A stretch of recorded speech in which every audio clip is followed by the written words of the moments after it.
자, 이제 우리 하나님의 말씀에 우리 부모님들이 귀를 쫑긋 기울여서 말씀을 듣도록 하겠습니다. 자, 한번 읽어볼까요? 시작. 주일학교는 대안일 뿐 신앙교육의 주체는 부모입니다. 다시 한번 마음에 새기면서 읽으셔야 돼요. 시작. 주일학교는 대안일 뿐 신앙교육의 주체는 부모입니다. 신앙교육의 주체는 아빠 엄마입니다. 주일학교는 대안이에요. 자, 사사기 말씀 읽어볼게요. 시작. 그 세대의 사람도 다 그 조상에게로 돌아갔고 그 후에 일어난 다른 세대는 여호와를 알지 못하며 여호와께서 이스라엘을 위하여 행하신 일도 알지 못하였더라. 이스라엘 자손이 여호와의 목전에 악을 행하며 바알들을 섬기며. 이제 여호수아를 알던, 여호수아를 따르던, 하나님의 일들을 경험하고 누렸던 세대는 다 죽었어요. 그리고 이제 다음 세대가, 이제 자녀들이 자라나서 다음 세대가 되었는데, 이 다음 세대가 다른 세대가 되었대. 다른 세대가 되어서 여호와를 알지 못했대요. 이제 하나님 모르는 거예요. 어떻게 예배해야 되는지, 말씀을 듣는 게 뭔지, 말씀을 듣는 기쁨이 뭔지, 찬양을 어떻게 하는 건지, 기도를 어떻게 하는 건지 모르는 세대가 태어난 겁니다. 여러분, 그런 세대가 된 거예요. 그런 세대가 태어난 게 아니라 그런 세대가 된 거예요. 계승이 안 된 거죠. 가르치지 않은 거예요. 다른 세대의 다른은요, 히브리어로 아헤르라고 하는데 또 다른이란 뜻이 아닙니다. 어나르가 아니에요. different, 완전히 다른, 질적으로 다른, 완전히 하나님을 예배하지 않는 세대가 등장했다. 여러분, 우리의 다음 세대가 우리 신앙교육의 다음 세대가 아닌 다른 세대가 된다고 생각해 보세요. 얼마나 끔찍합니까? 여러분, 아까 잠깐 아이들 안고 축복했잖아요. 너 하나님 절대 떠나지 마, 네 인생에. 이렇게 축복했잖아요. 그렇죠? 그런 마음으로 안고 기도해 주셨죠? 그런데 상상을 한번 해볼까요? 내 아이가 이제 어른이 되었는데 교회를 안 다녀. 아이고 하나님 부인해. 돈만 쫓아. 세상의 것 막 사람들이 하는 거 그것만 다 쫓다가 이리 치이고 저리 치이고 상처받고 그렇게 외로운 인생을 살아가고 있다는 걸 상상 한번 해보세요. 여러분 어떠세요? 막 머리가 쭈뼛쭈뼛 서지 않습니까? 그런데 우리 모두가, 우리 아이가 절대 하나님이 떠나지 않기를 원하지만 문제는 신앙 교육을 내가 해야겠다는 주체라는 어떤 생각에 대해서 크게 관심이 없다는 거예요. 아유, 교회의 신앙 교육은 주일학교의 교회에서 하는 거죠. 목사님이 하는 거지, 선생님들이 해주는 거지. 저는 잘 몰라요, 목사님. 이러면 절대 안 된다는 거예요. 여러분, 주일학교는요 1780년도에 영국에 막 산업혁명이 막 이러면 사람들이 막 공장에 막 밤낮으로 일하러 다니니까, 그러면서 바빠지기 시작하니까 아이들을 케어할 수 있는 사람들이 없어진 거예요. 그 아이들을 데려다가 주일학교를 시작한 게 주일학교의 시작이었어요. 주일학교는 우리가 하나님의 신앙 앞에서 더 아이들이 자라갈 수 있도록 돕는 그러한 보조 역할을 할 수 있지만 주체가 되어서는 안 됩니다. 신앙교육의 주체는 성경에서 언제나 하나님이 누구라고 얘기하냐면 부모라고 얘기하세요. 자, 그 말씀 읽어볼게요. 신명기 6장의 쉐마 이스라엘, 이 말씀은요 유대인들은 다 암송하는 구절들이에요. 같이 읽어보겠습니다. 시작. 오늘 내가 내게 명한 이 말씀을 너는 마음에 새기고 내 자녀에게 부지런히 가르치며 집에 앉아 있을 때든지 길을 갈 때든지 누워 있을 때든지 일어날 때든지 이 말씀을 강론할 것이며 너는 또 그것을 내 손목에 매어 기호를 삼으며 내 미간에 붙여 표로 삼고 내 집 문설주와 바깥문에 기록할지니라. 언제 가르치라고요? 앉아 있을 때든지 길을 갈 때든지 누워 있을 때든지 어디든 언제든 어디서나 아이에게 하나님의 말씀을 강론하고 가르칠 수 있는 먼저 준비가 되셔야겠죠. 그렇죠? 제가 지난주에 얘기했지만 내 안에 말씀이 없는데 어떻게 아이들에게 말씀을 강론할 수 있습니까? 내가 하나님의 말씀이 온전히 서 있지 않은데 어떻게 아이들을 키울 수 있겠어요? 그러니까 먼저 하나님 앞에, 말씀 앞에 온전히 서야겠죠. 그리고 이 신앙교육의 주체는 언제나 하나님은 부모라고 얘기하십니다. 부모. 여러분이세요. 제가 아닙니다, 여러분. 저는 돕는 자일 뿐이에요. 여러분이 가정 안에서 그리고 정말 부모님이 말씀 안에서 아이들과 씨름하셔야 됩니다. 할렐루야. 주일날 오늘 이번 주에 염공아이 갔으니까 우리 아이들 썰매 탔으니까 됐어. 이 아이 썰매 탔으니까 신앙교육 끝났어. 이거 절대 아니에요, 여러분. 여름성경학교 이번 올해 참석했으니까 됐어. 이 아이가 뭐 신앙 안에서 잘 자라겠지 뭐. 교회 맨날 가는데 뭐 교회 떠나겠어. 아니에요, 여러분. 정말 아니에요. 우리 안에 하나님의 말씀이 있고 우리 삶을 통해서 이 아이들이 신앙을 배웁니다. 늘 가까이 있고 늘 함께 있는 건 부모님이시잖아요. 신앙교육의 주체는 부모입니다. 자, 요즘에 깨어있는 교회들, 이것을 알고 정말 실천하기 위해서 애쓰는 교회들은 대부분 다 어떤 시도를 하냐면 온 세대 예배, 통합 예배, 함께하는 기도회, 온 세대 가족과 함께하는 무엇인가를 계속 시도해요. 여러분, 우리 교회도 정말 쉽지는 않지만 계속 가정 예배의 어떤 툴을 조금이나마 제공하고 뭔가 그런 걸 애써 보려고 하고 뭔가 이렇게 온 세대 예배를 계속 뭔가 기획해서 준비하고 함께 하는 이유는 반드시 부모로부터 가정 안에서 이 아이들이 신앙 교육이 전수되다는 것을 계속해서 깨우기 위함입니다. 여러분 아시겠어요?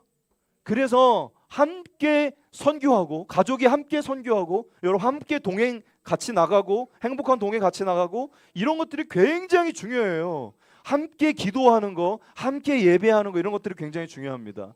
여러분 그런 일들이 여러분 가운데 일어나길 소망합니다.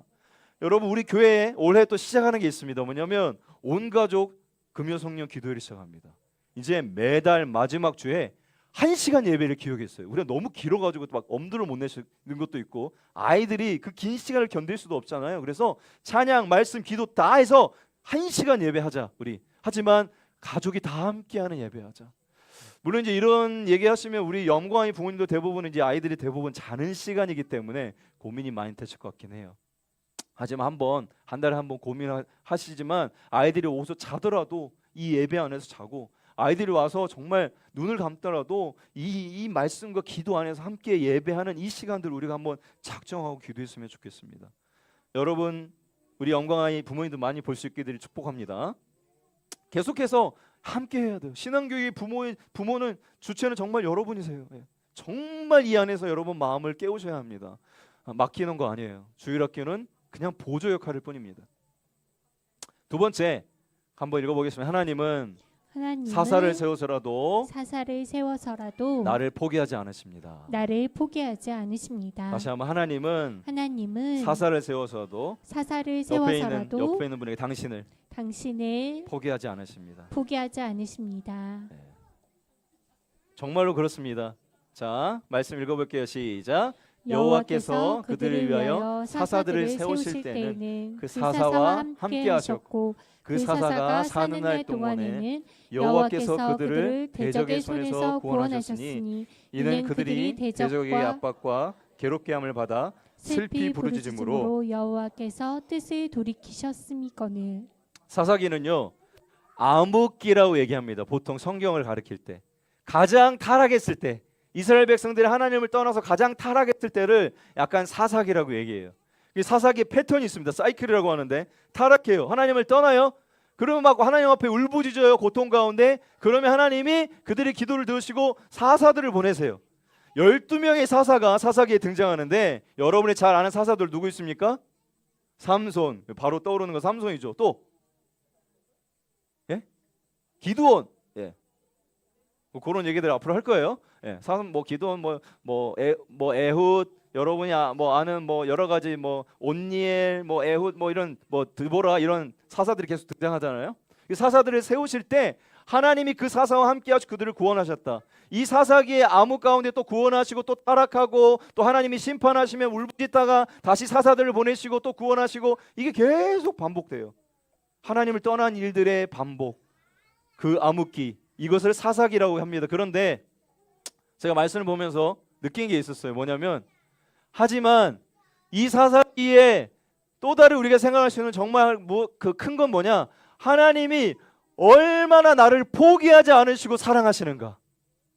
여러분 그렇잖아요. 이 정도 하나님을 떠나고 뭐 우상 숭배하고 막 이렇게 하면 우리 입장에서 어떻습니까? 그냥 포기하고 싶잖아요. 그냥 내버려둬. 쟤는 안 되겠어. 쟤 지금 몇 번째 저렇게 거짓말하고 날 섬기겠다고 고백했는데 그렇게 뭐 하나님만 섬기겠어 해놓고 또 다른 거 섬기고 나는 온데간데 없고 저렇게 반복하는 그런 그러면 그냥 내버려둬. 포기해. 보통 우리는 이렇게 얘기할 거 그렇죠? 여러분 그런데 잊지 마세요. 끝까지 하나님은 당신의 자녀와 당신의 백성들을 포기하지 않으시고 끝까지 사사들을 계속 보내십니다. 이게 하나님이 우리를 향한 사랑인 줄로 믿습니다. 여러분 우리가 방황할 수도 있어요. 넘어질 수도 있어요. 그런데 하나님이 끝까지 여러분을 포기하지 않으시고 사사들을 보내시고요. 중보자를 보내시고요. 돕는 자를 보내셔서 어떻게든 하나님 앞에 다시 돌아올 수 있도록 하시는 것, 이것이 하나님이 여러분을 향한 사랑인 줄로 믿습니다.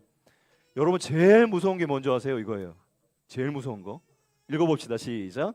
또한 그들이 마음에 하나님 두기를 싫어하며 하나님께서 그들을 그 상실한 마음대로 내버려 두사 합당하지 못한 일을 하게 하셨으니 곧 모든 불의, 추악, 탐욕, 악의가 가득한 자요, 시기, 살인, 분쟁, 사기, 악독이 가득한 자요, 수군수군하는 자요. 제일 무서워하는 게 이거예요. 제일 무서운 거. 로마서 1장인데 로마서 1장은 이방인들의 죄에 대해서 얘기하거든요. 로마서 2장은 유대인들의 죄에 대해서 얘기하고, 그러면 3장에서 다 모두가 죄인이다. 하나님 이렇게 얘기하시는데 이방인들의 죄, 이방인들의 가장 무서운 게 뭐냐? 하나님이 그 하나님을 싫어하는 그 마음대로 내버려뒀다는 거예요. 내버려뒀어. 더 이상 관심 갖지 않아요. 내버려두는 게 가장 무서운 거예요. 여러분 포기하는 게 제일 무섭잖아요. 여러분 그런데 여러분의 자녀들이 여러분을 실망시키고 여러분을 마음 아프게 한다고 여러분 포기하십니까? 포기하시는 부모 계시는가요? 한 분도 안 계실 거예요. 마찬가지로 여러분 하나님은 여러분 절대 포기하지 않으십니다. 하나님의 자녀들, 당신의 백성들 끝까지 포기하지 않으세요. 그리고 계속해서 중보자를 보내시고 계속해서 사사들을 보내신 줄로 믿습니다. 옆에 있는 분에게 한 번만 더 얘기해주세요. 하나님께서 당신을 절대로 포기하지 않으세요. 절대로. 그러니 여러분 하나님이 이 사랑 가운데 다시 한번 들을 수 있게 되기를 축복합니다. 포기하지 않는, 내버려두는 게 가장 무서운 거예요, 여러분. 그러면서 우리가 생각해 볼 수 있는 게 뭐냐? 여러분 혹시 고통 가운데 있는 분이 계십니까? 하나님 뭔가 자꾸 날 징계하신다고 생각하세요? 그런 것들이 너무 힘들고 어려우세요? 여러분 그때 이 말씀을 생각하시면 좋겠어요. 여러분 징계하시는 일이 뭐냐? 끝까지 포기하지 않으시는 거예요. 어떻게 해서든 내게로 돌아오도록 하나님이 하시는 사랑인 줄로 믿습니다. 아무도 아멘을 안 하시네. 여러분 뭔가 그 아픔이 있으세요? 고통이 있으세요? 해결되지 않은 문제들이 있으세요? 나 하나님 열심히 있는데 왜 이러죠? 여러분 하나님이 여러분 하나님께 어떻게든 돌아오도록 하는 그러한 때로는 징계예요. 사랑이에요. 사랑의 방법 중에 하나예요.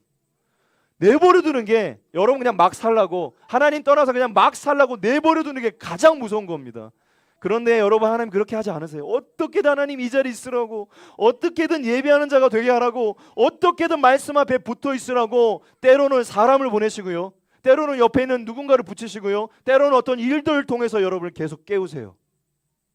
한번 생각해 보세요. 지금 나를 계속 깨워주고 있는 사람은 누구죠? 남편인가요? 아내인가요? 목사님인가요? 교사 선생님인가요? 우리 반 선생님인가요? 내 주변에 어떤 동역자인가요? 여러분 그 사람한테 진짜 감사하시길 바랍니다. 진짜 감사하시길 바랍니다. 계속 우리를 깨우시는 거예요. 하나님께서 너무 사랑하시니까, 포기하지 않으시니까. 여러분과 하나님의 사랑 가운데 붙들려 있기를 축복합니다.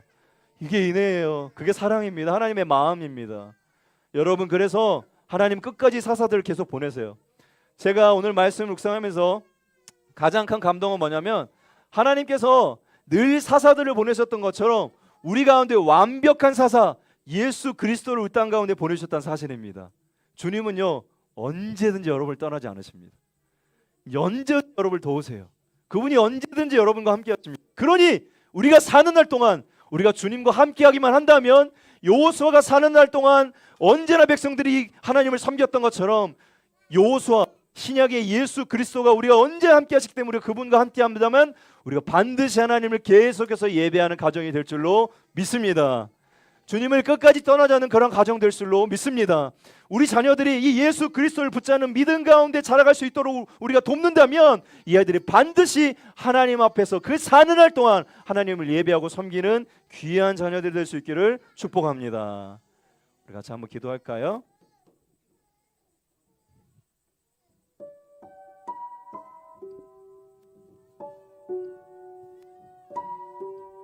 말씀을 생각하면서 우리 한번 기도했으면 좋겠습니다. 그렇습니다. 하나님, 신앙교육의 주체는 부모라고 하셨습니다. 말씀을 강론하라고 하셨습니다. 어디에 있든지 길을 갈 때든 누워있다든지 내 집 밖에 문설주에도 내가 있는 모든 집에 내가 잘 보이는 곳에 하나님의 말씀을 강론하라고 하셨습니다. 그런데 하나님, 저는 우리 아이들에게 어떻게 말씀을 가르치고 있습니까? 저는 신앙교육의 주체로서 말씀에 어떤 관심이 있습니까? 하나님 아버지, 저를 깨우시고 저에게 하시는 이 말씀이 내 심령 가운데 들리게 하여 주시옵소서. 하나님, 그냥 주일학교에 맡기고 성경학교 보내고 교회에 보내면 이 아이 신앙이 자라겠지 하는 그런 마음 이제 다 내려놓게 하시고, 하나님, 내가 먼저 말씀 안에 충만해져서 이 아이가 하나님을 절대 떠나지 않도록 예수 그리스도를 가르칠 수 있도록 하나님 저를 채워주시옵소서. 그런 신앙제 리더 주체된 부모가 되게 하여 주시옵소서. 하나님, 또한 깨달았습니다. 하나님, 정말 나를 끝까지 포기하지 않으시기에 나에게 때로 어려움도 주시고 나에게 사람도 보내주시고 말씀도 하시고 징계도 하시고 하나님 권면도 하시는 하나님 감사합니다. 저를 그냥 내버려 두지 않으셔서 감사합니다. 끝까지 이 자리에 있게 하시니 감사합니다. 그 하나님의 사랑 앞에 날마다 예수 그리스도를 쫓아가며 살아가는 하루하루 삶 가운데 하나님만 섬기게 하여 주시옵소서. 우리 한번 주여 은혜를 주시옵소서 한번 부르짖고 기도하시겠습니다. 주여 은혜를 주시옵소서. 사랑이 많으신 하나님 앞에 기도합니다. 성령님이 역사하여 주시옵소서. 이 시간 이 자리 하나님 앞에 마음을 쏟으며 기도합니다. 하나님, 그냥 맡기는 신앙 되지 않게 하여 주시옵소서. 내 자녀의 신앙은 하나님 내가 책임지고 내 자녀의 신앙은 하나님 내가 말씀의 주체가 되어서 하나님 아버지 가르치기를 원합니다. 누군가에게 맡기는 신앙이 아닙니다.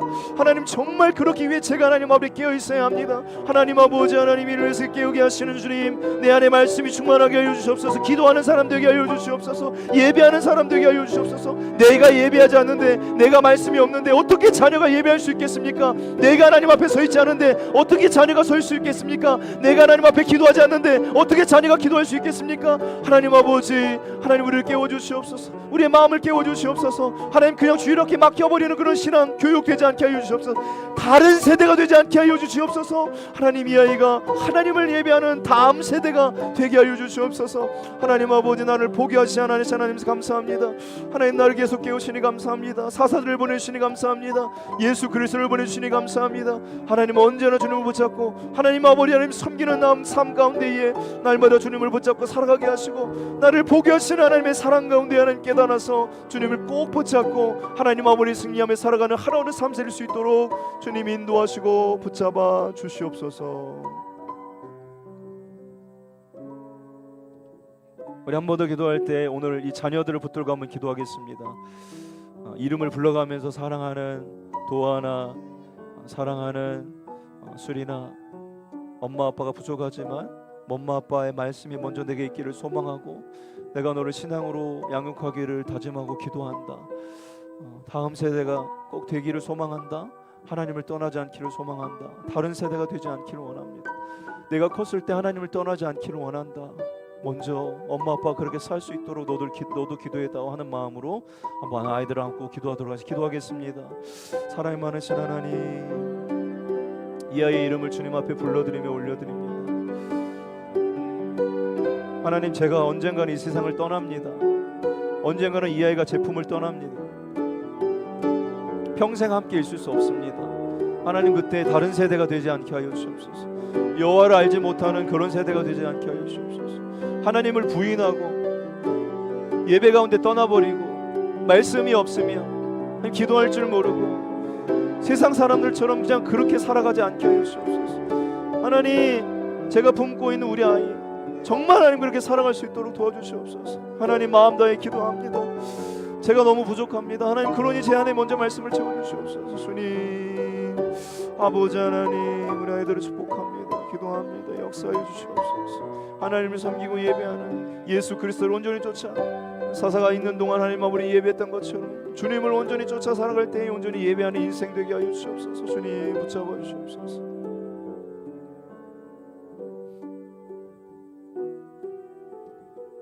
하나님 아직 우리 아이들이 어리지만 하나님을 예배하는 것이 무엇인지 그의 영이 압니다. 우리 아이들은 다 영적인 존재들입니다. 예배하는 기쁨, 하나님 앞에서 온전히 누리는 이 영의 눈이 떠지게 하시고 그 안에서 온전히 자라갈 수 있도록 인도하여 주시옵소서. 하나님 신앙교육의 주체는 저라고 말씀하셨습니다. 누구에게 맡기는 것이 아니라 하나님 아버지 교회에 맡기는 것이 아니라 하나님 제가 주체가 되어서 제 안에 먼저 말씀 있게 하여 주시옵소서. 하나님 이 아이가 평생 제 안에 있지 않습니다. 언젠가는 제 품을 떠납니다. 하나님 그때 하나님을 예배하는 인생 되게 하여 주시옵소서. 하나님을 인격적으로 만나고 예수 그리스도를 인격적으로 만나는 인생 되게 하여 주시옵소서. 하나님 그때 하나님 앞에 찬양하고 예배하고 말씀을 볼 줄 아는 하나님 아버지 그런 예배자, 하나님을 떠나지 않는 인생으로 살아갈 수 있기를 축복하오니 주님 이 아이를 축복하시고 평생 이 아이를 떠나지 말도록 주님께서 지키시고 인도하여 주시옵소서. 그러기 위해 먼저 우리가 그렇게 자라갈 수 있기를 소망하오니 제 믿음을 주님께서 붙잡아 주시고 언제나 예수 그리스도를 섬기고 붙잡는 가운데 승리하는 삶 살 수 있도록 도와주시옵소서. 감사드립니다. 예수님의 이름으로 기도드립니다.